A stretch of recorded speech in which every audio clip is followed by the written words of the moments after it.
Hi నమస్తే అండి. ఈరోజు మనము ఏ బిర్యానీలోకైనా తినే ఆలు కుర్మా తయారు చేసుకుందాము. దానికి కావాల్సిన పదార్థాలు చూద్దాము. ఉడకబెట్టిన 2 ఆలు తీసుకున్నాను. అలాగే 8 జీడిపప్పు, కొంచెం పచ్చి కొబ్బరి, పచ్చిమిరపకాయలు 2గా కట్ చేసుకున్నవి, అలాగే కొంచెం కరివేపాకు, ఆనియన్ పావు కప్పు, కొత్తిమీర, పుదీనా, టమాటో 2 కట్ చేసుకున్నవి, ధనియాలు 1 టేబుల్ స్పూన్, సోంపు 1 టేబుల్ స్పూన్, జీలకర్ర 1 టేబుల్ స్పూన్, దాల్చిన చెక్క కొంచెము, మిరియాలు పావు టేబుల్ స్పూన్, ఇలాచి 2. తయారు చేసుకోబోయే విధానము చూద్దాం. ముందుగా స్టవ్ ఆన్ చేసుకొని ఈ మసాలా దినుసులన్నీ మంచిగా లైట్ బ్రౌన్ కలర్ వచ్చే వరకు ఇలా ఫ్రై చేద్దాము. ఇప్పుడు ఇలా మసాలా దినుసులన్నీ ఫ్రై చేసుకున్నాం కదా, ఇదే పాన్లో కాజు కొబ్బరి కూడా ఫ్రై చేద్దాం. కాజు కొబ్బరి కూడా ఫ్రై చేసి ఇదే ప్లేట్లో వేసాము. మళ్ళీ ఇదే పాన్లో ఈ టమాటా కూడా బాగా మగ్గనిద్దాము. టమాటా మగ్గేందుకు కొంచెం ఆయిల్ వేద్దాం.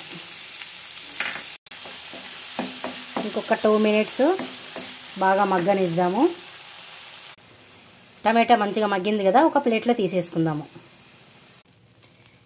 ఇదే పాన్లో మళ్ళీ మనం ఆయిల్ వేసుకొని కర్రీ చేసుకుందాము. ఆయిల్ కొంచెం వేడైంది కదా, జీలకర్ర ఆవాలు వేసి కొంచెం ఫ్రై కానిద్దాం. ఇప్పుడు ఈ ఆనియన్ కూడా వేసి లైట్ బ్రౌన్ కలర్ వచ్చే వరకు మంచిగా ఇలాగా ఫ్రై చేద్దాం. అంతవరకు ఒక మిక్సీ జార్ తీసుకొని ఇవన్నీ ఫ్రై చేసిన మసాలాలన్నీ వేసి మెత్తగా పౌడర్ చేద్దాము. మెత్తగా పౌడర్ అయింది కదా, ఇప్పుడు ఈ ఉడికించుకున్న టమాటో కూడా వేసి స్మూత్ పేస్ట్లా తయారు చేద్దాం. చూడండి, మంచిగా ఇలా పేస్ట్లా తయారు చేసుకున్నాం కదా. ఆనియన్ మంచిగా లైట్ బ్రౌన్ కలర్ వచ్చాయి కదా, ఇప్పుడు కరివేపాకు, పచ్చిమిర్చి కూడా వేసి కొంచెం ఫ్రై చేద్దాం. అలాగే కొంచెం కొత్తిమీర,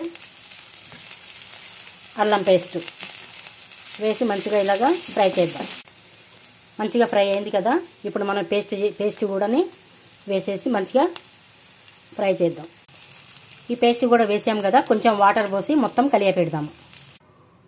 ఇప్పుడు ఉప్పు, కారం, పసుపు ఈ 3 కూడా వేసి మొత్తం ఇలాగా కలియపెట్టి ఒక 5 మినిట్స్ మంచిగా ఉడకనిద్దాము.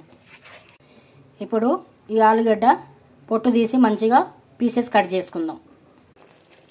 ఇప్పుడు ఆలుగడ్డ వేసి కలియపెట్టి ఒక బౌల్లో తీసేసుకుందాం. ఆలు కుర్మా రెడీ. నచ్చితే ఒక లైక్ చేయండి. Thank you.